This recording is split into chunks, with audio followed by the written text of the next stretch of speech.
All right, what's up, mob crew? Thank you guys so much for tuning in. Let me get this fixed real quick. Remove that. Okay, perfect. All right, let me adjust my mic. You guys can hear me all right? Please put a 1 in the chat. Good to see everybody.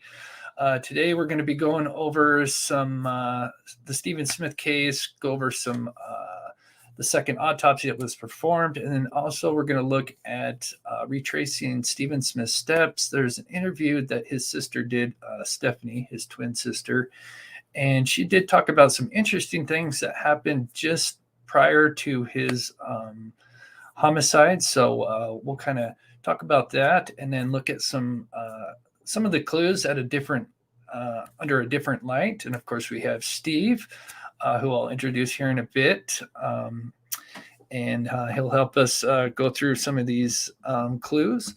So quickly, let me get set up here. So if you're new to the channel, welcome. And we always like to give back by featuring the missing. So I'm going to quickly get set up here. And so we've got, now looks like it's a mother and a daughter, or a mother and a boy, excuse me, Jackson. Okay, so it's a mother and a son, a 1-year-old son. They're both missing. So we've got Jackson, the 1-year-old. They went missing at the end of March of last year. And then we have the mother, who is 17. I'm going to flip over to hers. Kayla Garcia, and she went missing just over a year ago, and that is in Hamilton, Ohio. And as far as I know, they have still not been found. So if you have any information, please call 1-800-THE-LOST or 1-800-843-5678. And then we have some good news. I thought we'd, since we're always featuring the missing, I did feature Kayla a couple of days ago, and she was found safe. So that's good news with that. And then also another missing, we have Oakley May Snow, who went missing January 19th of this year out of Cromwell, Oklahoma. This seems to be a case that could be kind of where looks like in custody they have the biological mother, Madison, and then Rowan Waters, I don't know, the boyfriend or something. It sounds like they may have had something to do with her disappearance. It says that Oakley left Oklahoma for Indianapolis with her mother on Thursday, February 9th. Her mother stated to her father that she had dropped the child off anonymously at the hospital. But no one has seen Oakley since that day. Maddie Marshall took both Oakley and her brother Colton to Indianapolis. CPS found Colton, but not Oakley. It's terrible. So they arrested Rowan and Madison, but there has been no signs of Oakley. And it says down in the notes that she could be anywhere from Oklahoma, Indiana, Colorado, or the surrounding areas. So any information on her whereabouts, you can call 405-257-5445. Okay. Oh, it's good to see. I was going to text you, Tom. I've been worrying about you, buddy. I've had crazy busy couple of months, but I'm still catching most of the content. Thanks for all you do in your mods. And Steve do, brother. I hope all is good. Same to you, Tom. Thank you so much for the donation. And I know some tough times, and prayers for you and your family, buddy. And I appreciate the support. You have been an amazing person, and he's actually been on the show before. Amazing guy. And we're heading to Texas. Maybe get to see you if we head out there. All right. Okay. So let me see. Was that okay? Yeah, that's it for the missing. All right. So I'm going to introduce Steve here in just a second. I just want to go over the updates for what we're going to be doing on this channel for this week. So since the Lori Vallow case just started, they had opinion statements and stuff like that. I am going to be doing a video, since obviously there's not cameras in the courtroom. you can't do like a live like you did with the Murdaugh case or whatnot. So I'm going to be doing some videos on that, updating on that case, because it sounds like there's been some interesting evidence that's been produced with the opening arguments. So that might come tonight or probably tomorrow. And then this Thursday, we're going to have Amy Clune on. That is Aiden Clune's mother. Aiden went missing out of Wells, Nevada, which is real close to me. And we are actually, myself and maybe Steve, depending on how the schedule goes, but I will be going out there as well to help look for Aiden in May. But we're going to have her on in a couple of days. So really excited for that. And then of course me and Steve have the Texas case, which is planned for May 2nd. So with that, we'll introduce the co-host. Hey Steve, how you doing, buddy? Doing great, sir. How are you? Doing great, my friend. Doing great. For those that are maybe new to my channel of yours, you want to give just a quick background about yourself? Sure. I'm retired law enforcement. Had 20 years. Started off my career working in jail, went on the road, and then went into investigations. Had all different types of training from SWAT to become the state certified crime scene technician. And I've handled cases from thefts to homicides. Awesome. I appreciate your hard work, and you've done a lot of experiments. We did a lot for you did a lot for the Murdaugh case, and we'll probably have some more coming up. And then we also have some trips Yes. that we're going to be helping with some cold cases. Going to answer questions. So Camilla asks, yes. So I have not got moved. I just got a phone call today that this Friday I'm moving. So I'm going to be living in my own place for the first time in 7 years. So I'm really excited. It's been a long time trying to get my credit back up, because for some of those that may not know, 7 years ago, I lost my apartment. I was pretty much homeless. So I've come from rock bottom to this, and I've kind of done it without you guys. You guys are amazing. So thank you guys so much for the support and taking the time to watch the show. So yeah, we're going to go over Stephen Smith. I think most of you guys, obviously, if you're here, you probably know his story, but I'll just play just a small little clip of the rundown of his story here, and then we'll start talking about. We'll get into the interview with his sister. I just broke it down into 5 minutes, and we'll kind of break it out and let Steve address some of the things that she talks about. But it's quite interesting. About his habits of what he was doing just before he went, not missing, but before his homicide. So I'm going to play this quick video real quick. Middle of the road in Hampton, South Carolina. Originally labeled a hit and run, but now, years later, believed to be a homicide, with the case reopened due to new evidence discovered.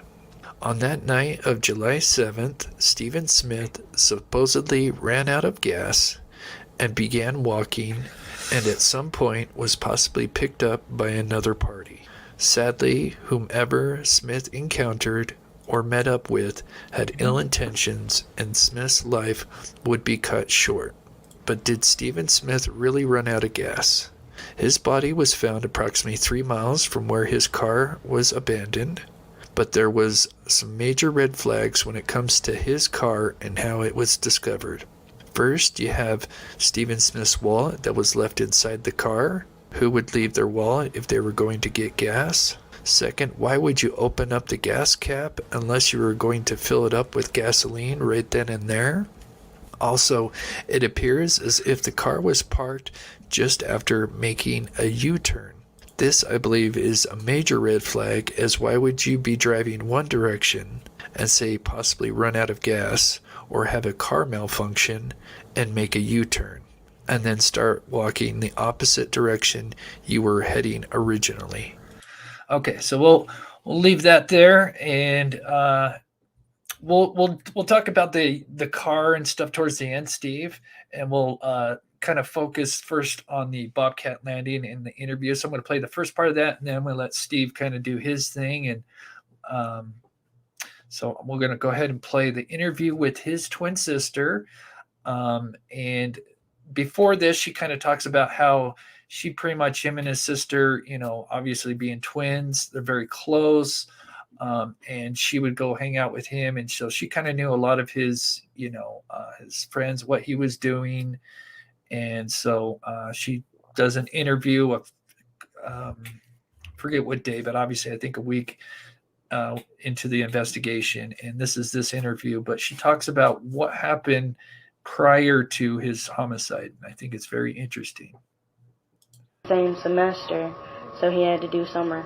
Okay, so summer classes will be done where? At OC Tech. Okay, so it was at Orangeburg up there. Okay. And how often was he going up there? He went Monday through Wednesday. Okay. He didn't go on Thursdays, and there's no school on Fridays. Okay, all right. And when he, what time did he usually go to school? Some days he would go to school at 12 o'clock. He'd stay home all morning and then leave at 12. Sometimes he'll leave at 6 o'clock and he'd have to be there at 8. Okay, so I want to pause there. So this is quite a drive. This sounds like 2 hours to drive. This is very interesting. So actually, as a matter of fact, I don't even have it fully zoomed out. But so he was going to school in Orangeburg, as you can see.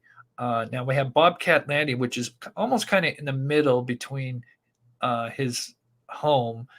And we'll look at the full map here. But gosh, I'll have to look at it. I'm going to guess it's easy 50, 60 miles. But yeah, about 2 hour drive to go to school, just one way. So that's a long way. Okay, all right. So it was just varying on days and times that he went. Do you know what he usually did once y'all got out of school?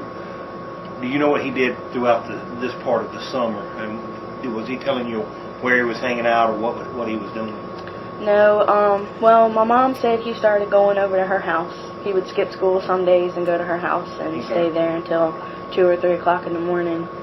And she said he started hanging out at this place called Bobcat Landing. And okay, so I'm going to pause it here and I'm going to read this out to you, and then I'm going to kind of get Steve's thoughts on this. So Bobcat Landing. Now there's another, armchair sleuth. Her name's Shannon. I'm not going to try to pronounce her last name, but she's done apparently a lot of research on this case. And she said what she discovered. Now, we don't know if this is 100% true, but she said the place that Smith hung out, this Bobcat Landing, that his sister's talking about. So it's got a public boat ramp leading to a swimming area in Bamberg, South Carolina. This is kind of right in the middle between his home and Orangeburg. She says that it's also known as a gay cruising area in a place where opioids and other drugs were bought and sold. Shannon says she believes the truth is more complicated than current theories about this case. Especially the one about Buster. She thinks it's more involved in that. And she believes it's possible that if that area was kind of like that, could he have been a witness to something and was he taken out? And that's kind of one of her theories on that. But so you talked about when you became a cop, they still had bathhouses. Yes. Is that what I'm understanding? Yes. For those that I think some of us, do you want to kind of give a rundown what the bathhouse is? Well, a lot of the state parks and any of your lake areas and things, there are going to be certain remote boat landings, parking lots, areas where people congregate all hours of the night. They can be, it matches a lot of different things that happen at these areas, from lovers' lanes to other nefarious drug interactions, people just getting together or how they break open a cooler. And so we patrolled them quite often for a lot of reasons, because there are at times a lot of rough people in certain areas, because certain predators will go to these areas and prey upon people that's at that. They'll do everything from robberies by intimidation to whatever you can imagine of what a criminal could and would do. They'll find these places where these people are isolated and commit different types of crimes. But I'd never heard that interview that you just played. And his sister said that he would stay at his mom's house until 2:00 in the morning. Where was he going after 2:00 in the morning?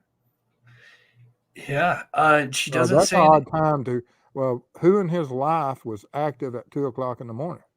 right. Did he And have kind of a yeah, I'd like to see if they can follow up on that one because there has to be some. Because actually, that's the same timeline of when what happened to him is at those hours, and what Sure. interactions was he having with who? That's going to be interesting.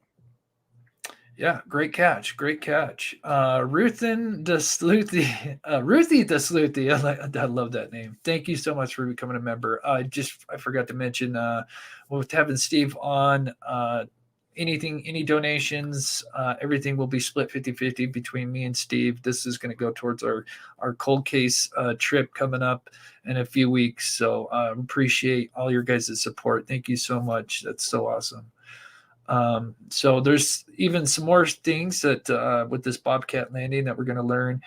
And thank you guys so much for the well wishes on the new place. Like I said, I think some people have been with me for a long time know that, and I've talked about it. Yes, I was homeless at one point, and so I've been at the rock bottom, and I've climbed my way back. So if I can do it, anybody can do it. So. All right, so this Bobcat Landing could be a sketchy place. We don't know 100%, but it is basically, it sounds like it's, confirmed that he was going there, and could have been meeting up with some people and could have been a shady place. So we'll listen to what happened prior to this homicide. Got in an altercation there.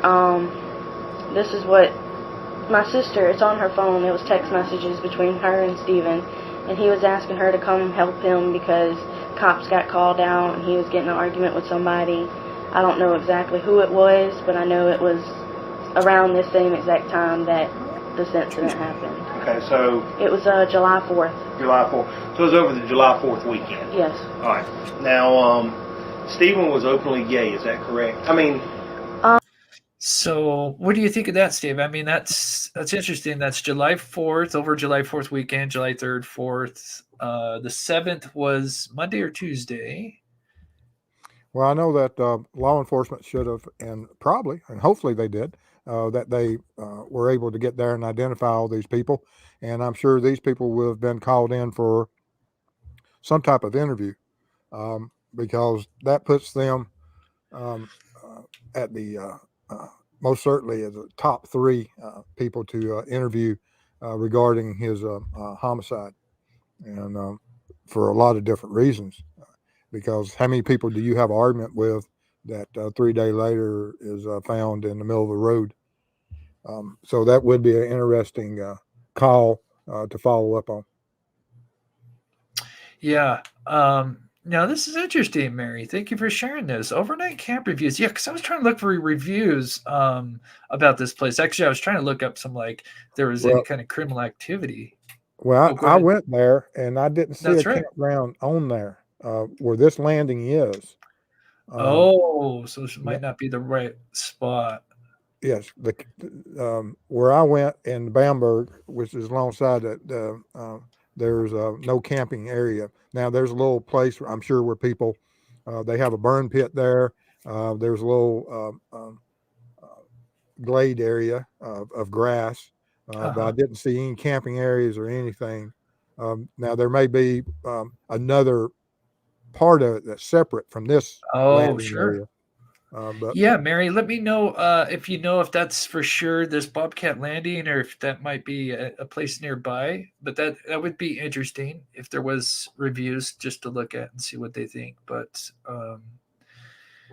yeah, Greta says, hello to both of you. I really appreciate both your channels. The Low Country, Buford. Oh, South Carolina is my home.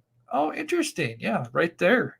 That's actually where the supposed boyfriend was living at one point. That is so awesome. Thank you guys so much for tuning in. Okay, so and hopefully, Jelly Bean, you get your membership thing fixed. If not, maybe I'll reach out to you in an email after the show. Okay, so let's keep going here. We're about halfway through, and then we've got some different angles to look at. But let's just say if what this sleuth was saying, if it was maybe a shady place that some things would go down at maybe certain times. We'll keep going. Maybe not around the family, but Yeah. to others. Was he openly gay? Mm-hmm. Okay. Yeah. Now, did you know did he have any type of boyfriends or anything like that? Steven's never had a relationship. That's one thing that got me when this guy said I'm his boyfriend, because he's not Steven's type. Okay. And because Steven liked skinny, kind of built, light-skinned guys. Okay. And, you know, when this guy's like, I'm his boyfriend, I'm just like, no, you're more of a sugar daddy. And he got mad at me for saying that, but I was just, you know, I understand. explaining to him, and he don't want to talk to me because everything he told me about Steven, I'm sitting here calling him a liar because... Can you tell me some of the things that he told me this summer that he had to take some? Okay, so I skipped through her talking about him, but she basically says everything that he says, just about everything that he was saying in his interview, which I've played on this channel before, not all of it, but a good portion, she says is not true. And this is the supposed boyfriend who I think they definitely need to look into. I think, honestly, he's up there on like top 3, in my opinion, on persons of interest. And you kind of understand as well. You've heard his interview. What's your thoughts on this guy here? Well, I mean, you know, he's talking about marriage, and she calls him a sugar daddy.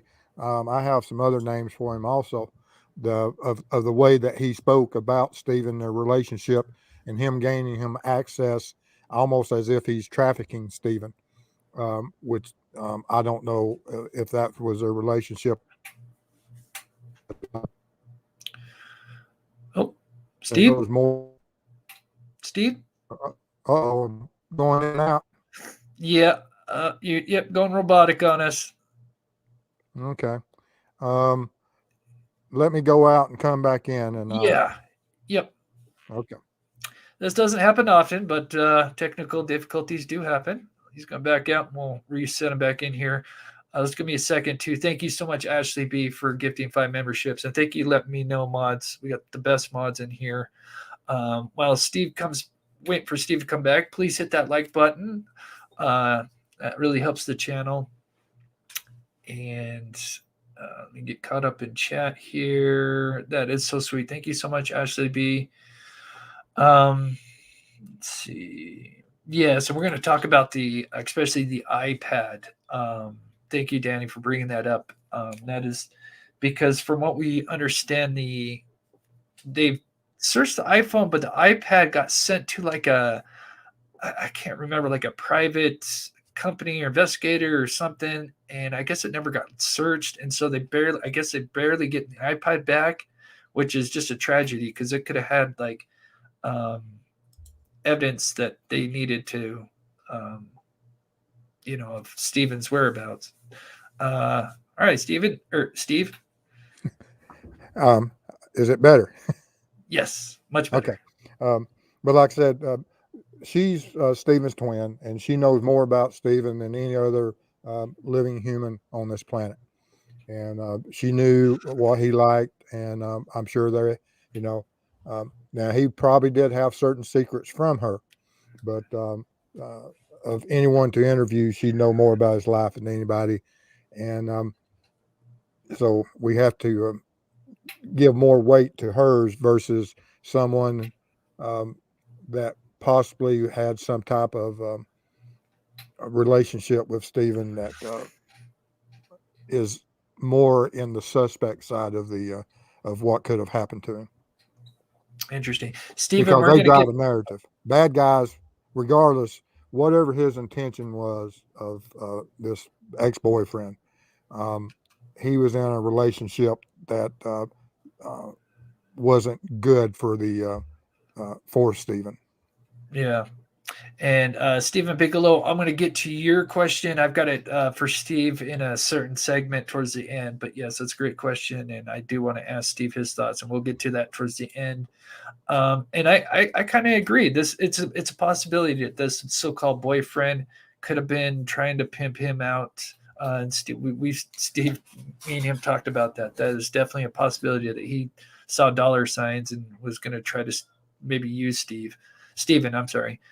And so, yeah, sadly, it's definitely a lot of the things he says in his statement is the exact same thing that you'll see in that world of prostitution, whereas the pimp or whatever you would wish to call them uses the same terms, that you're mine, we're going to get married, you're the best, I'm your protection, you can't live without me.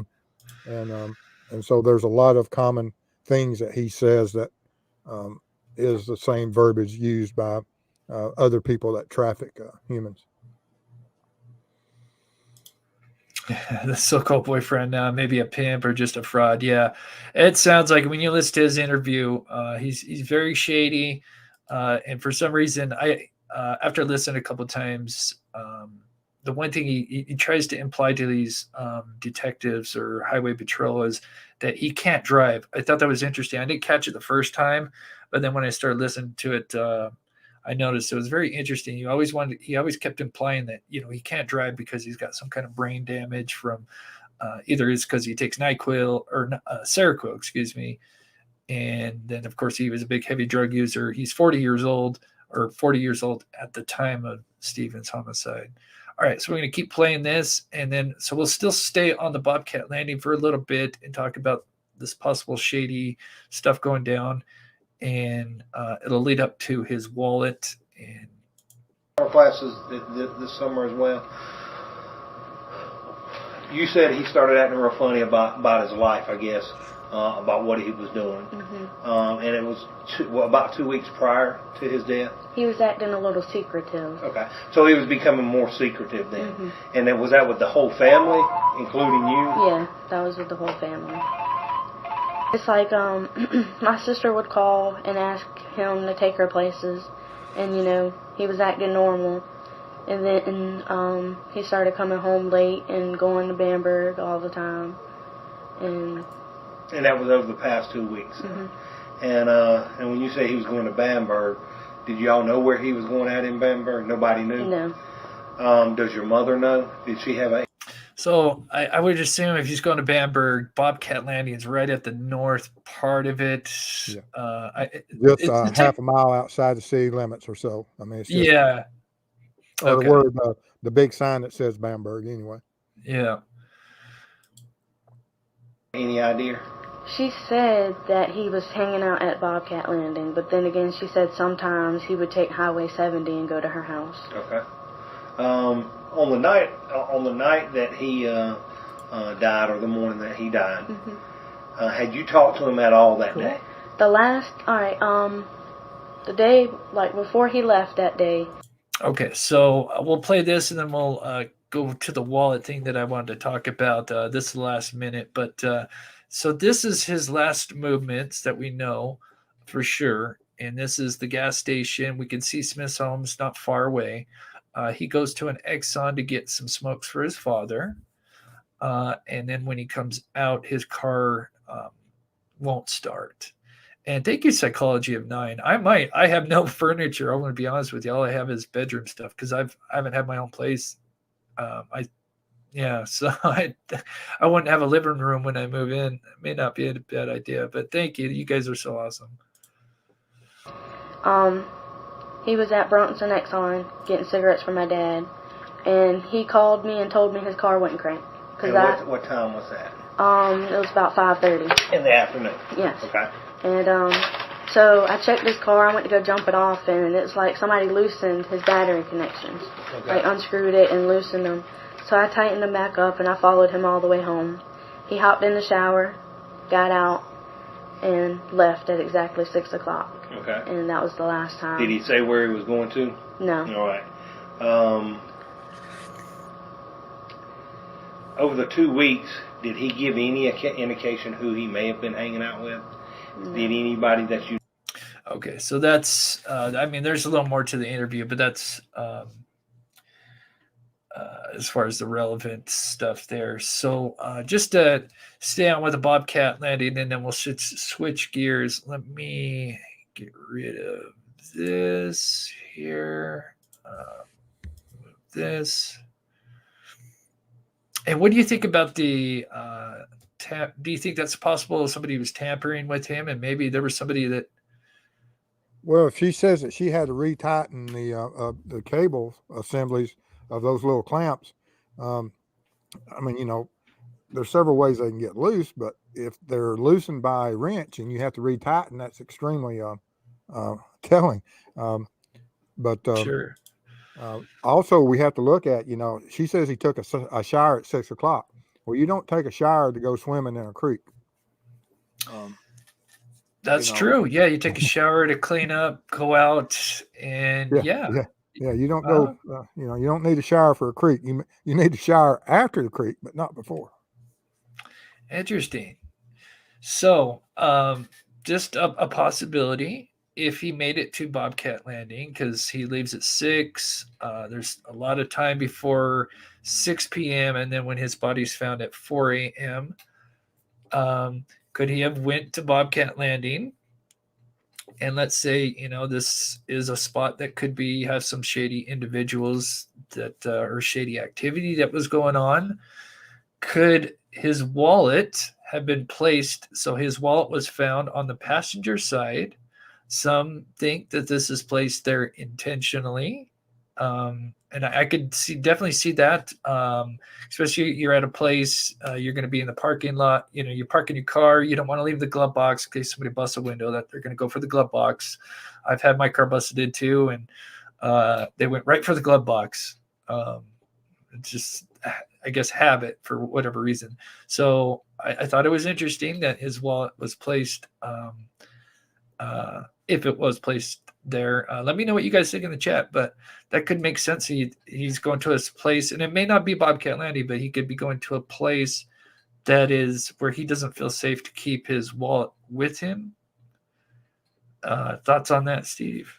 Yeah, I mean, especially if he's the one that run out of gas, you don't leave, you know, if he's the one that's in control and he parks his vehicle there and he needs gas and he's going to walk home, you don't leave your billfold in your car broke down on the side of the road.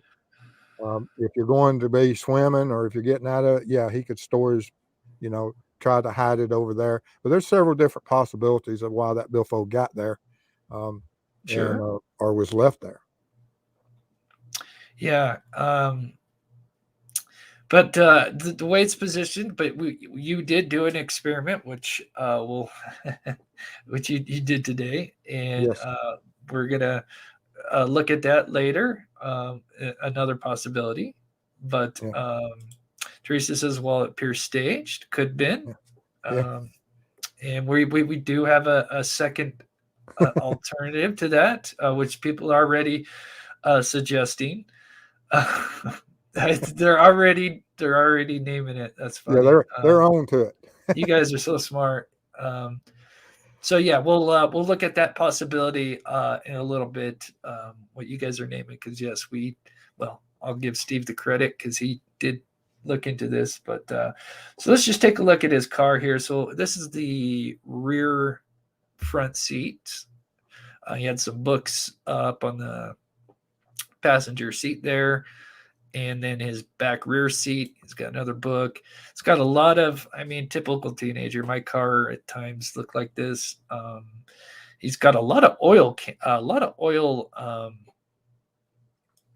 containers. I guess this car ate up oil because you got some in the back, and I know there's some in the front seat. I think there's like 3 or 4 on the passenger floor side.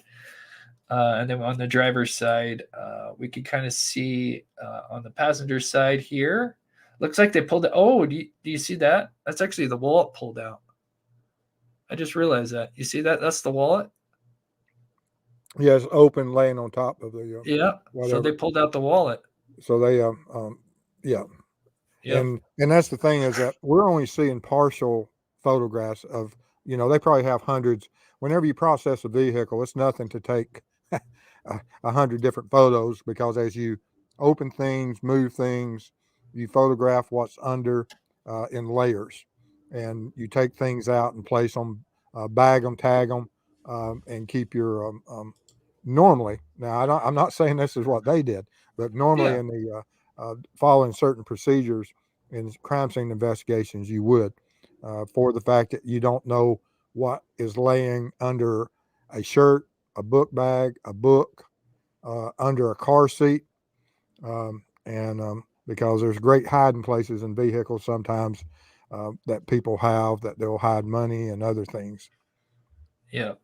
Okay, so I'll finish a couple of questions with Bobcat, and then we'll switch gears to our next little evidence here. But we'll come back to that. So, if Bobcat Landing was a place that had shady people, we already did this one. Excuse me. Let me go to the next one. Let's see. So she believes this, and I think this is obviously just a theory. But from her research, she says this places had some shady activity going on.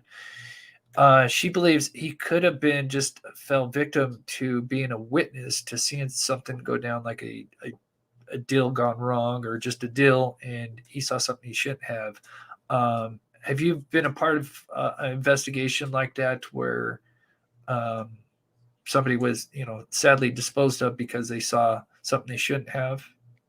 Of course, yeah. That there's homicides documented routinely about witnesses just being in the wrong place at the wrong time, and Right.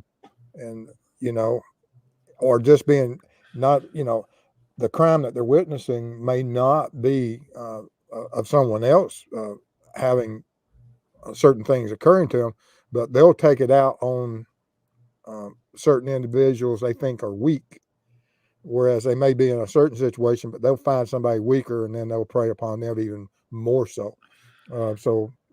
Yes, I've seen a lot of witnesses that have been victimized just because of how they were perceived. Yeah. And then just one more question on the Bobcat Landing, and we'll switch gears. Is with the sister talking about this incident that happened prior, just a few days prior, where the cops were called. We don't know. I haven't seen any kind of report on it, so I don't know if maybe the cops were called, but maybe everybody just ditched, and so there's no official report other than just the sister knowing that the cops were called and what Stephen had told her. But would obviously, I'm assuming you would take note of that, knowing that there was some kind of altercation. We don't know; she's not specific about it, but there was something that there was like a disagreement between him and somebody else, and the cops were called. Could that have been, Oh yeah, so, of course. Whatever his altercation was about, and there's a lot of things, because he was a high risk individual of going to an area at this time of morning. He may have been meeting someone new in his life there routinely, but just going to certain areas, will put you at a high risk of becoming a victim. And yeah, I see where a lot of people saying that law enforcement may have placed and staged the billfold there. Law enforcement, if they had placed the billfold there, they wouldn't have photographed it. They photographed it there in the edge of the door for a reason, yeah, and so I would think that the photographs of where you see the billfold at the edge of the seat, in between the door and the seat, oh yeah, we see the picture of the billfold up on top, is the natural order of things, that they picked it up, looked at it to make sure who the ID was, and that it was him. Because at the time they find that billfold, they don't know if it's Stephen's billfold or it's a suspect's billfold. And so they'll be looking at that to see that, oh, who was in this car? and also looking for other numbers, contacts, business cards, receipts of where he may have went that night, bought gas. Otherwise, a billfold will tell you a lot about a person's life. Who does he have pictures in his billfold of? Because those are the people that matter to him. Yeah. Or contact numbers that someone says, hey, call me tomorrow, or appointments. And, a lot of people live out of their billfolds, and every license I got and everyone that means something to me in my life, I have the pictures and stuff in there. Sure. Just sees us. What if he had a passenger? It's possible. Yeah, we don't know, but definitely possible. There was also another question, which Lori, yes, this is a great question. If alleged boyfriend can't drive, why did he offer to go and pick up Steven? Yes, it's a great question. Because yeah, he definitely implies that oh, I can't drive. Says it multiple times. Great point here. So let me grab this and then we'll move on. I've got it up screen already. Thank you so much, Karen, for the $5 donation. That helps us. Like I said, everything comes in. Me and Steve will split. And thank you so much for supporting the channel. You guys are so awesome. So this may not be a big thing, but there is what appears to be a handprint. We've got pinky, we've got 4 fingers, probably thumb was on the tail light itself, but we can clearly see, we got pointer finger, middle, ring, pinky. Someone's got their hand on that. Question, in an incident like this, I mean, I'm sure it's a great possibility that it might just be Stephen Smith's fingerprint, but if that has not been tampered with, this car has been maybe sheltered, would that print stay on there years later? Not years later, it's just where dirt and grime. But what's that to the left? There's a pattern. Is that a shoe print to the left of the handprint? There's quite a few patterns Blow on it this up thing. again. You had it blowed up there. Yeah, you can see some scuffing here. Yeah. And as a matter of fact, if you look down here, there's a lot of scuffing right here. Gosh, I wish this. If you looked, it's almost like someone's pushed up against this car. I don't know. Can you see it? Well, some of that may be shadows from the trees. No, the shadows are right here, but you can see that's the what dirt. I'm talking about. Yeah, but here's all the clean spots where there's almost like. I'll have to look at that. Yeah, I was noticing that too. Yeah, almost like was somebody pushed up against the car and there was kind of, gosh, this mouse thing is so annoying. But yeah, it's definitely got some scuffing. Could be innocent, but I don't know if you fully answered this. So if there was fingerprints on the car, I forget, would they, not the print itself, but could they take fingerprints if it had been preserved?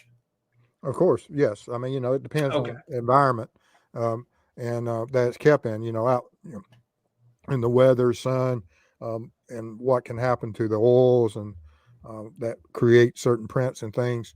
And even the DNA profiles, if it's kept in a certain environment, they may be able to identify from some type of skin cell exchange from prints and things from touch DNA. I think maybe we should just get this because I think everybody's talking about it. So maybe we'll skip to this and then we'll jump back to the other area that I was going to go into, but because it looks like everybody's calling it out. I heard the wall was moved. It was initially in the front corner, just as if you had U-turned. Well, Steve today, because we love Steve and he loves to do experiments, crime scene investigator analysis, amazing guy. And so he went and did a little experiment today. So why don't we take a look at that? Now I got to figure out which video. Okay, this is my intro. Is it this one? Okay, bear with me, guys. I did a reenact. Bear with me. Bear with me. Okay, so we believe that it's a good possibility this car was U-turned. So let's look at that, and then we'll look at the wallet. So this is you, Steve, because you went out Yes. there. Week before last, I think, is when I was over there. Yeah. So this is where his car was found. This is Bamberg Highway. You're heading north, and you're going to do a full left-hand turn, U-turn here. And you had it almost exactly where his car was at? Yeah, my car does a 20-foot radius U-turn, and his car does a 16-foot radius U-turn, so he could have turned inside of mine, and he could have easily made the same U-turn I did. Okay. And so today, you decided to put some books out because he had some books out on his passenger seat. And you've got your billfold on top of it. And let's just see what happens when you do a U-turn.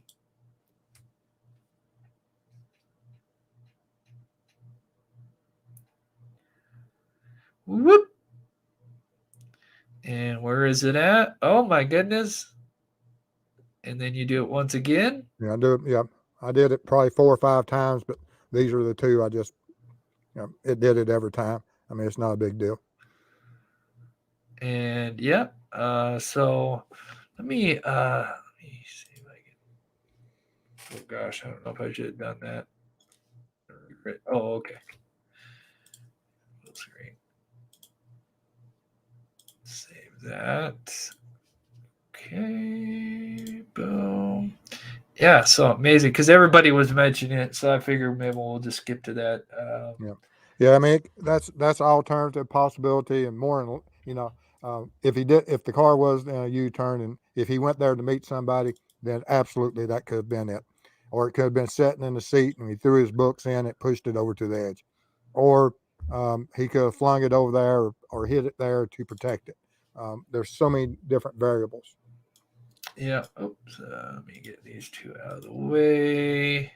And I know about U-turns. I've made thousands of U-turns, and some of them at extremely high speed. And I know what gets put on that side of the seat.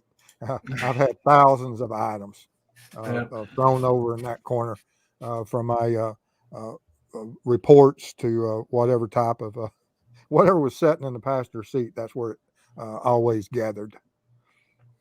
I know Steve's amazing. Like I said, we were talking about the wallet. I think we started the conversation yesterday because I was just kind of getting into the whole Bobcat landing, and I kind of had some theories about if he went swimming, because he had cargo shorts on. It's July, you don't need a swimming suit. For something like that, I think you could just go in your cargo shorts and take your shirt off or whatever. And I was thinking, well, maybe he left his wallet in the car because he was going to go swimming. You don't want to leave it on the rocks, especially if there was maybe some shady stuff going down. I mean, you wouldn't want to leave it on the rocks either way, unless you just knew you were the only people there. But that was kind of my idea in the beginning, and that's could be a possibility as well. But then today you called me and you're like, oh my gosh, I had an idea. And yeah, so yeah, definitely a possibility. Would have landed right next to them Ritz, and yeah, And it doesn't mean that Steve made the U-turn. Stephen doesn't have to make the U-turn. That's true. Yeah, I mean, it could have been anyone, and not knowing what was there. I mean, there's so many different things. Garrett says my purse does the same thing. It's the worst when it goes in between the console and the seats. That's the worst. It's one thing it goes on the sides. Usually it'll go under the seat, but man, I hate the spots in between the driver and the console. Oh, yeah. Let me just see. Oh my God, Prince. Yeah, it was kind of interesting to see those. Well, I've had things on my dash that when I had my passenger window down, that in certain maneuvers that would go out the passenger window. Yeah. It's just It says Mr. Steve is the best. He is. Okay, we're gonna switch gears again here. I've got to find it. Okay, so we talked about Bobcat landing. Okay, now on to the shoe evidence. So here's some. Sorry, Pamela. I'm gonna get that out of the way for a minute. So here's some close-ups of. No. Here's some close-ups of his airspeed shoes. Definitely got some mud, soil engraved in here. So my question would be, could they take samples from Steven's shoe, possibly like soil, and then could they take some soil from certain places like Bobcat Landing, and could they match that up? I believe so. And there or from anyone's yard, Sure. it depends on what goes on in the area. Everyone's homes and even from a certain yard that may have certain chemicals in it, such as if you treat your yard with a certain weed inhibitor or something, that might get transferred into the soil or bug, whatever you use to treat your yards with, or fleas, ticks, or otherwise, they could be possible of some type of chemicals in there would be identifiable. And on the sands and things from out at the Bobcat Landing, same thing, that they may be able to look at those soils. I know that they mentioned the family had went back and they found a ant pile. I think they said there was a shoe print in. Yes. And so that actually may the be mother. from the ant pile, some of that sandy soil that's down there. And they may be able to match it to that. They still have it. They know where the that soil come from. And that may be Stephen's shoe print that was in that ant pile. Yeah, and I'm just gonna kind of guess. I would assume it would, for it to really cake in there, you would think it's kind of wet, kind of mud to really get stuck in there. I guess. I mean, I guess it's kind of like clay, but yeah, interesting. But yes, it was the mother. She went back to the scene. I don't know if it was the next day, shortly after everything went down. And I think it was the next day his mother went out there, and she went because they canvassed, maybe so many feet, or maybe it's later that day. Either way, she went out there, and I want to say it was like 200 feet. I think I might even have the interview, and I can't remember which direction it was, but yes, there was an anthill and there was a footprint. She talks about it, but then we don't know if there was any results from that. But it would be interesting to know if that was his shoe print, because that would maybe indicate he was walking. Yes, because if you can put him there walking several hundred feet away, then it changes the narrative of the story of that. Yeah. It's not a dump site. Doesn't mean that he wasn't assaulted and the homicide occurred there, and the conflict happened there. But it does change that. But if it's not his shoe print and that is not soil from that yard, then that also changes it and opens up the possibility that it still is a dump site. Yeah. Let's see. Oh, thank you so much, Teresa. You guys are so amazing. We have the best community. And of course, like before I forget, because sometimes I do, please, if you're new to my channel or new to Steve's channel, please go and subscribe over to his channel. It's True Crime Web. I will put a link. It's always in the description of every video I have with Steve, but I'll pin it in the comments as well. But if you could, please go subscribe to him. We'll be working together hand in hand quite a bit here real soon, going on a trip. So let me grab these and then we'll switch to the next thing here. Gosh, today's going by so fast. Oh, here it says. Okay, so Philip, thank you so much. My concern is conflicting motive. If accidental still, sorry, and I can't say that word, but homicide, like a mailbox, they rumor of perps puking after makes sense. If premeditation, hunt SS down, is puking a cover story? I know puke story could be BS. Hunt Stephen Smith down. If premeditation is puking cover story. I don't know about the. I don't know who got sick. I hadn't heard that rumor.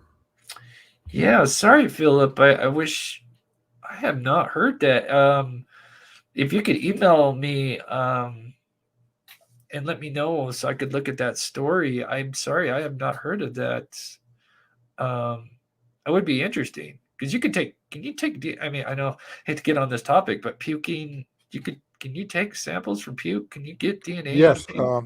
Oh, actually, we had a homicide that was solved from that because the offender oh, during the assault did get sick and uh, did regurgitate, and we was able to take that, and they were able to link him to a crime on that.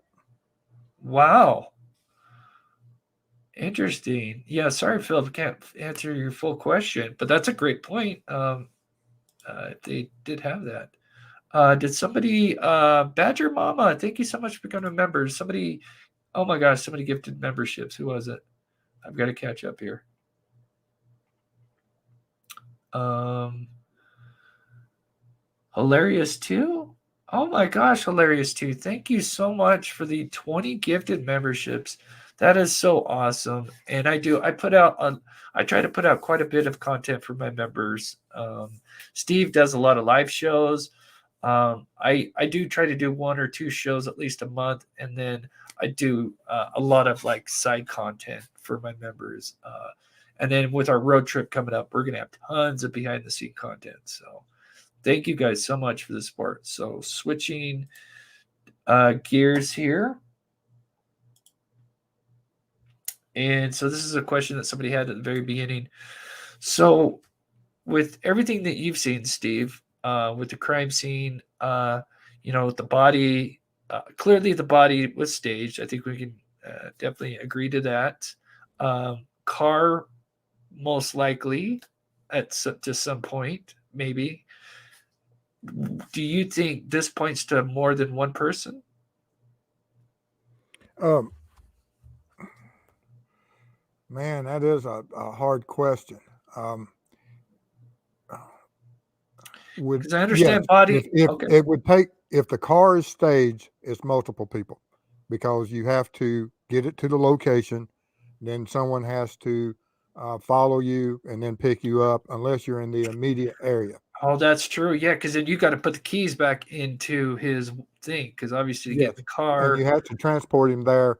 Um, so it would take two if the car is staged. If he met someone there at that location and pulled over there, or if someone individual picked him up and took him somewheres, then of course we can go back down to one offender. It just depends on who put that car in this location. If it's staged by the offenders, it's your multiples. If it's placed there by Stephen, we can still fall back on one offender. Yeah, so I could see, if he was sitting in the passenger side, I think, yeah, does this, I mean, even placing the body down, I could see, because it takes a lot of work. I mean, Stephen, dead weight it's a lot. It's a lot. Um, and to put a body in the road, because it's almost like you'd have to kick him out. He'd have to be perfectly in the passenger seat where you had most likely killed him. If not, if he's laying in the back of the trunk or wherever, it's got to be hauled and then pushed. And Yeah, you would think I've maybe. drugged a lot of people in my career that didn't want to go to jail, and and generally those legs are straightened out when you dragging them and that's not a natural position of them being in that angled position. If he's absolutely totally unconscious and unable to move, and he's already to the point that he's Oh, because there's certain injuries to his brainstem, and certain reflexes don't happen. Um, it depends on the amount of damage to the brainstem, but sometimes that will absolutely cease all movement. And if that's man. the case, um, would he have been able to land in such a position of his knees being drawn up? Uh, Drawing your knees up due to any type of injury is possible, but there are certain times and certain injuries that, as we were trained as snipers, that if we disconnected that brainstem, all reactions stop. Sure. Yeah, that's the switch. Yeah.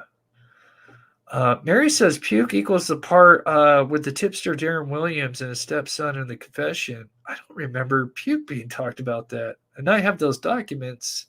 I'll have to look at that. I don't remember seeing the puke of that. Interesting. Okay, so let's talk about some of the latest updates real quick. And then there's also something else that's interesting. But so Stephen Smith had his second autopsy. And according to People's Headline, it says autopsy yields new evidence, declared a success. Forensic expert Dr. Kenneth Kinsey, who I think a lot of people adore him. He was kind of the last rebuttal witness before they closed the case, prosecution. And it was the private investigator. He was hired by Sandy Smith's legal team. He gave an autopsy update on News Nation last week.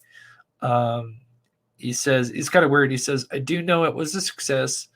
They say they did collect evidence. It was very good documentation, and everybody was upbeat about the information that was collected. And that's not always the situation when you exhume someone after so many years. So what would you take away from that, Steve? Well, I mean, everything's evidence. It doesn't matter. I mean, the evidence could be that, oh, we don't have any new evidence, that we've x-rayed the body and we don't have any indications of an accident, or we've x-rayed the body and we do have new evidence of fractures in the lower limbs, the hips, That's what ribs. Yeah. I mean, you can read it both ways because Okay. evidence can point both directions. And it's from what their perspective is the new exciting evidence supporting that it is a homicide, that there isn't anything that puts it in the what SLED originally said that no, or the first pathologist said that no, it is a traffic accident. And now they have new evidence saying no, it's not, because we don't have certain things. So, or they may have. I mean, it's so limited in their verbiage of what that means, and I have no idea right now. I have to wait and see. Sure. But I think it's got to sound promising the way that they would come out and say that it was success. I mean, knowing that this is coming off the Murdaugh case, a lot of eyes on this case. I think, and obviously, a news outlet could be sensationalizing it, but this is actually kind of really taken from, a quote. So I guess, he's saying it's success and there's evidence. In my opinion, that makes me think that, I want to lean more towards that hole above his right eye. Oh yeah, and I would agree with you that may be, and that is going to be key. Plus, there's a lot of information we don't know. Whatever's on his phone is going to be absolutely critical. Whatever's on his laptop, and because that's his life. That generation of people and our current generation of children, and what they do on social media. I mean, you can tell that everything about them in just a few minutes of reviewing it, and that timeline of those last days of who he was in contact with, and that night, and who he texted, and what information is in those that digital footprint is going to go a long way. Although that's not to do with the autopsy, but it still is going to be important. Yes. Philip says one possible suspect was supposedly told the next morning that Stephen had died after the incident. When told, he went outside and puked. Interesting. I can't believe because I do have the notes. I may not have everything and might have missed that. There's quite a bit to those notes. So thank you, Philip, for sharing that. That kind of piques my curiosity. I want to go look that up. I wonder if that's associated with the two supposed person of interest, which I don't know if they're the ones that did it. They're kind of on my POI, but the boyfriend's up there, like the so-called boyfriend. He's really is a person I'm hoping they reevaluate. Thank you so much, Philip. And let me grab. I thought there was one more thing I saw in here. Did I miss it? Okay. Hopefully I got. All right. Hopefully I didn't miss anything. Okay. So let's see, where are we at here? 7:07. So we got about 20 more minutes here. Okay, so we went over the shoes. So the iPad. So from what I understand, is the iPhone was kind of searched. It took them a while because they didn't have the code. But the iPad, which I guess he used just as much, was sent to some like private investigator or something like that. And they apparently didn't do anything with it. I don't know. Maybe it's just because it was rolled a hit and run. And so it just got shelved somewhere. So apparently that evidence is now in the right hands and is now going to be evaluated. And if that's something that he was using quite a bit, I think that could be like the case breaker. I mean, this could be the context that we, what do you think on that, Steve? I didn't get all of that. It broke up on me. I'm sorry. Oh, so they had his iPhone from the beginning. And so they kind of knew, it was on his iPhone, but he also had an iPad. Yes. But for some reason, the iPad got sent to, I want to say a private investigator, someone maybe in the chat knows, but it got sent to, it didn't get sent to the, I don't know where exactly got sent, but it didn't get sent to the right people, and they never evaluated it. So now apparently this iPad is going to be evaluated. Yes. And so I think, and this is obviously something that he, even the boyfriend said that he used this iPad, and so apparently it's going to be evaluated. And that's critical to know that it wasn't tampered with first, although it's still going to bring up issues of a chain of evidence, because there's certain things that have to be done, and these electronic devices have to be handled and in a certain order, used as evidence in court, and hopefully it will match whatever that criteria is as far as evidence whenever they're analyzing what is the information that's in those files. And so it may be a blessing that whoever the private investigator was didn't go in there and tamper with anything that would have a greater impact than what it will now. Yeah. Kathy says, Steve, I'm wondering how far back in time law enforcement at SLED could go back and look at cell tower activity in that area within the time that Stephen was being found. I can tell you the cell tower activity right now over there sucks. Even now. I mean, you drop in and out your strength of whatever your signal is, even to this day. And certain areas you can't text, you can't talk. And then around the towns you can, but you get out in some of that low country, you just don't have anything. Yeah. So this is a great point. So there is no blood trail. So this is clearly him being dumped kind of really in the middle of the road. And it's obviously I would never show even the edited pictures of his body. But it was graphic. Obviously there was pool of blood around his head. But yeah, didn't look like any blood trail. And so clearly staged there and dropped out of a vehicle. Yep. Either it is a dump site or the injuries happened right there. One of the two. Yes.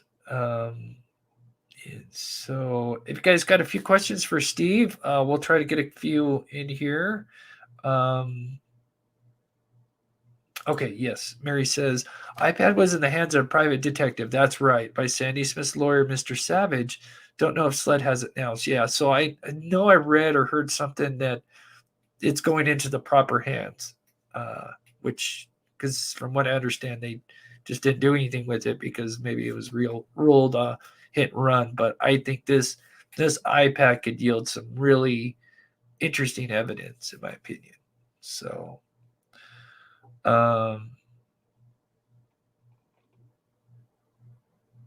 Yes, that's true, Matt. Yes, got a feeling they found out who. Got a feeling they're going to find out who did it real soon. People talk when money's on the table. Yeah, $35,000 reward right now. Wouldn't be surprised if that starts jumping up. I don't know if they'll do. I'm sure people are going to start putting some money into the pot. So yeah, great comment. Totally agree. And yes, I agree. You guys have been so amazing in the chat. Thank you guys so much from the bottom of my heart. You guys are so amazing. Great community. We'll try to, if you have some questions, put them in the chat now, and we'll try to get to them before we finish. While I wait for some questions to pop up, I just want to reiterate, if you missed the first part of the show, what's coming up on this channel. So the Lori Vallow case obviously just started. Now there's no cameras in the courtroom. They did have opening arguments. Apparently there was some interesting stuff that was revealed today. So on this channel, I am going to be covering that case. I'll be doing some, just shorter videos. I'll probably have an update probably tomorrow on that one. And then I'll probably have a live Wednesday. And then this Thursday, we're going to have Aiden Cluden's mother on, who is the mother of Aiden. Her son went missing last year, and he's somebody we're going to go out and look for next month. So that's what's coming up. And then, of course, the Texas trip in May 2nd. So, oh, yes, that's a good question. Steve, was there cell service where Steven's car was? Looking at my right now, yes, there was, because I've got the interesting where I got the GPS coordinates. I'm trying to see which one of the images it was on that, but yes, I was able right there where the vehicle. I just I'll look it up and I'll get back with you and let you know what the bar strength was on that. But, interesting. You have for AT&T? Yes. Okay. I wonder. I know he had an iPhone. I wonder what if anybody knows what service he had. Let's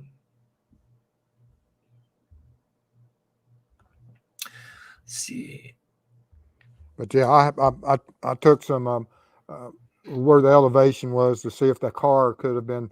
There was a slight incline, just a quarter of a degree to half a degree in the direction that the car was pointed. And so I was checking that to see if the car could have been pushed to the location it was. And, and it was possible. So we have a question, Steve. How long do you think it will be before they update the public on anything they found in the case after arrest? What's typically next in these type of cases that have been reopened? Yes, they won't let anything out unless it's part of a strategy. They won't let anything out, and until after an arrest. Yeah, it feels like they'll be kind of tight-lipped. Yeah, especially if they're getting close to an arrest. They don't want to tip off this person, I would assume. But great question. Thank you. And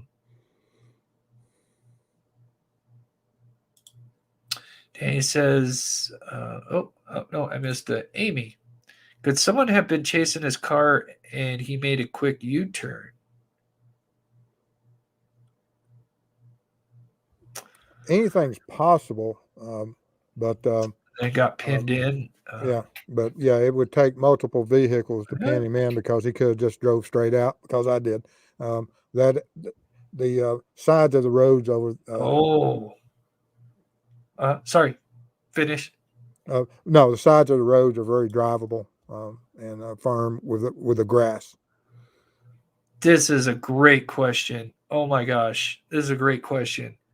Dead bodies don't bleed. In relationship to Stephen Smith, how long does it take to bleed out? Does that happen after death? It depends on what type of injuries and where they're located. But yes, water fluids are self-leveling. If there's any blood in the body that's pooled and there is an angle and certain parts, or the injury is lower than whatever the bulk of the blood is, that part of the blood until it levels out with wherever the injury is, it will bleed. So Cam says it takes about 6 hours to bleed out, but I'm assuming that's got to depend on the wound. I mean, carotid artery and Yeah, it depends on what yeah, and the positioning of his of his head, where was it, and how, we know there was some type of hole in his skull, and we just don't know, and we don't know just because you have a head injury doesn't mean that he's dead at that time. The heart, you can lay immobile and your heart can pump for a long time, and you can pump out, and that's how come it's so important that you'll see that law enforcement carries tourniquets everywhere now, so that when they get shot, they can stop that from, because bleeding out is what will kill you. No ifs, ands, or buts about it. sure. And I was just thinking, when the coroner, or I think it's coroner, she said the body was warm to the touch. So it sounded like he had just tongue-tied there, just barely perished. If he was warm to the touch. Oh, yes. And Yeah.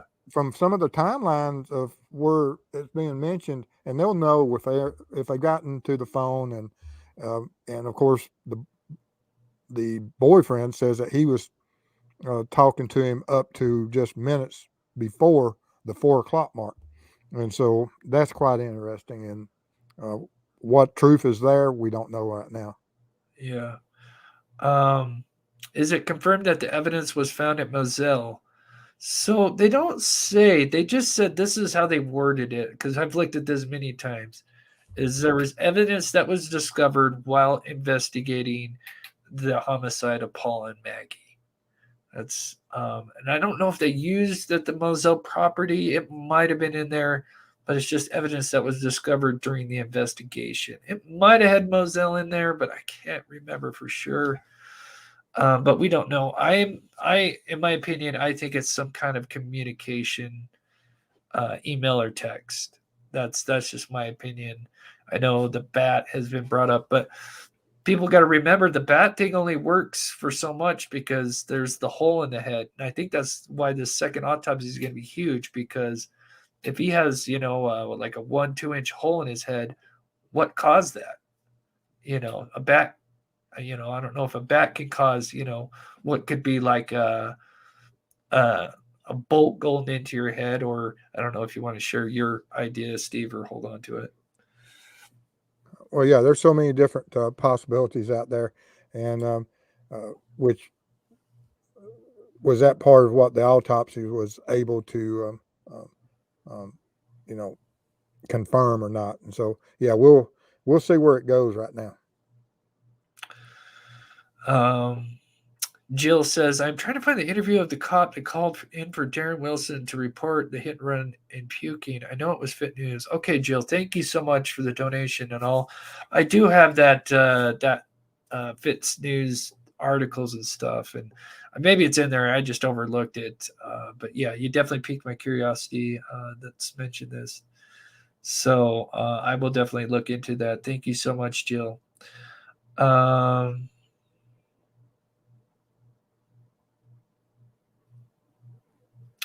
Yeah, his toxicology was clear. He wasn't on anything, even though the boyfriend said he was smoking weed, which obviously he was. It would show up in the toxicology report. Being a prior pothead for 10 years, weed stays in your system for quite a while. But yes, he was.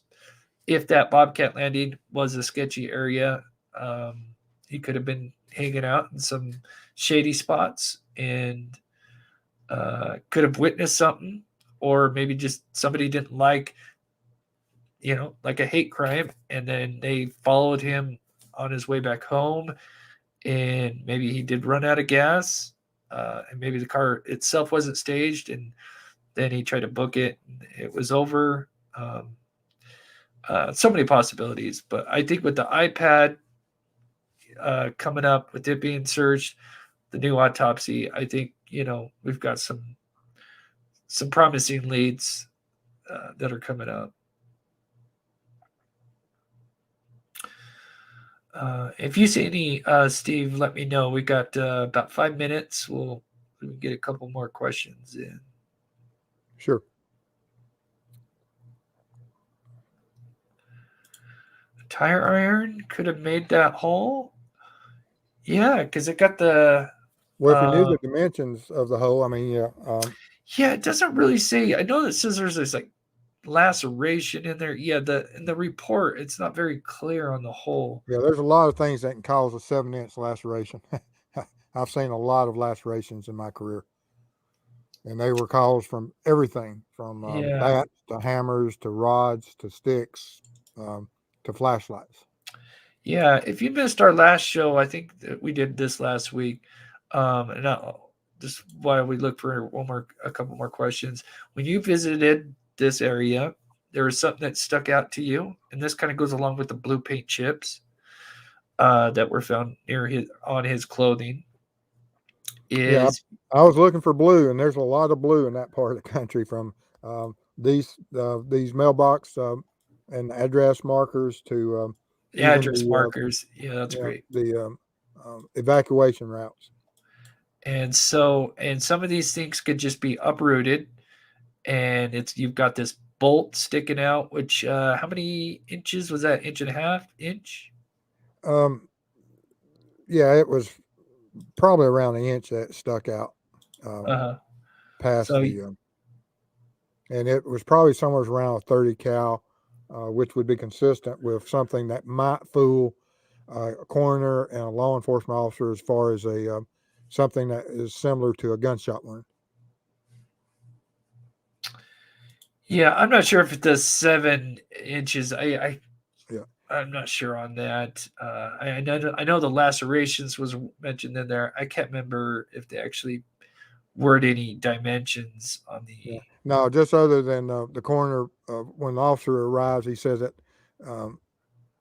the officer mentioned something about the deputy coroner saying and showing him a hole that appeared to be consistent with a gunshot wound.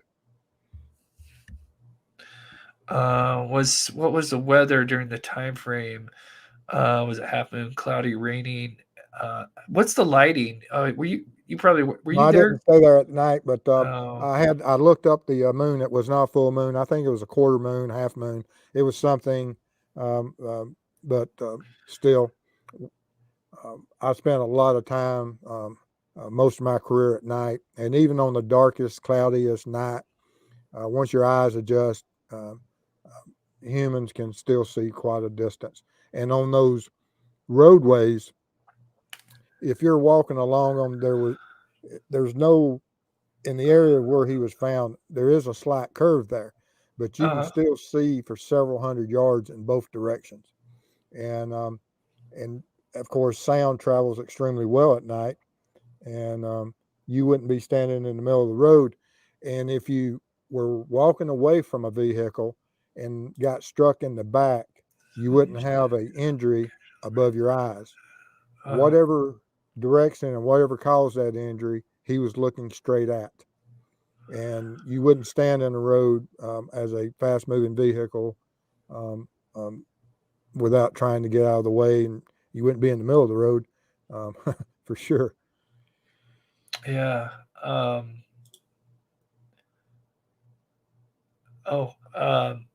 Wendy says arrow. Yeah. That could also be something that might be consistent with a caliber of a firearm.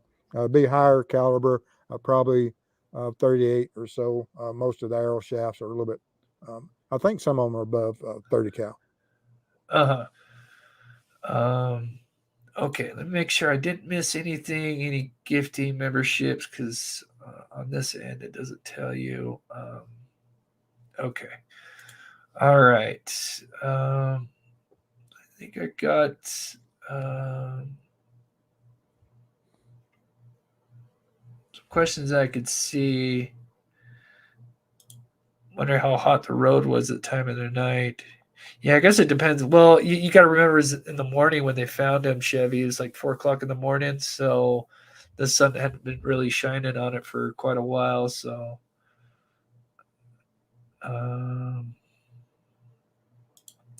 yeah. The thing about these two is that they've known about these guys since almost day one. Well, I wouldn't say day one, but it was tipped in like in December of that year. So it's just kind of interesting that it didn't go anywhere with those two, even though one of them I know has kind of some bit of a rap sheet when it comes to traffic violations and a few other little violations. But I would, I would still put them on the list, but I think I think there's gonna be some positive results. We got the new evidence, the iPad thing, and then we have the reward, which, like someone just mentioned, that money gets people talking. Well, that and hopefully they can get into the digital footprint and contacts and who he was conversing with at those times. Because if it is someone within his circle, because more times than not, the people that commit these homicides are within your circle, then they're identified. If it's not, it's someone from that community, because it's not some random person just driving through that area at that time of night. They live there. They're part of that community. And so you're only looking at a limited number of suspects. Yeah. All right. Well, I think we're about at the end of our show here. So first off, I want to thank you, Steve, for coming on the show. And then secondly, of course, thank you for everybody that took the time to tune into the show. And thank you for those that donated. Really helps. Like I said, we're going to show, what we could do with those funds here next month. Really excited to get out on the road and help some of these cold cases. We do kind of have our cases set. I know I've been having some cases sent in to me. Maybe down the road we will pick up more, but we got to baby steps for now. Oh yeah. There's only so many. There's so many cases out there, but there's only so many we can handle. And I'm looking forward to working with you, and I appreciate you stepping up and assisting me. Oh yes, likewise. If there's anything else, but so thank you so much, Steve, for taking the time out of your day to come on the show. And buddy, we will put you backstage. Any words with everything that we covered? Anything, final thoughts? No. Like I say, our collaboration, we're going to have a positive impact on a lot of different families, and I appreciate your community, and they've been very kind to me, and I'm looking forward to our future. All right, buddy. Well, I'll put you backstage here, and thank you guys so much. And before you guys go, please, if you haven't, hit that like button. And I'm going to get pet outro ready. I've got the new one almost done. And then, of course, if you missed the first part of the show, I am going to be moving on Friday. So it's going to be kind of hectic week for me, but we're still going to have content out, and we've got a lot of new members. So I'm going to make sure I'll put some member content out as well. So I love you guys so much. You guys are so amazing. Have a wonderful rest of the day, and we'll see you guys probably Wednesday, and then Thursday we're going to have an interview, and then probably Friday I won't go live, so I'll go live Thursday in replace of Friday. So thank you to all my mods who do amazing work, and go ahead and get the pet outro ready here. There we go. Perfect. All right. Love you guys.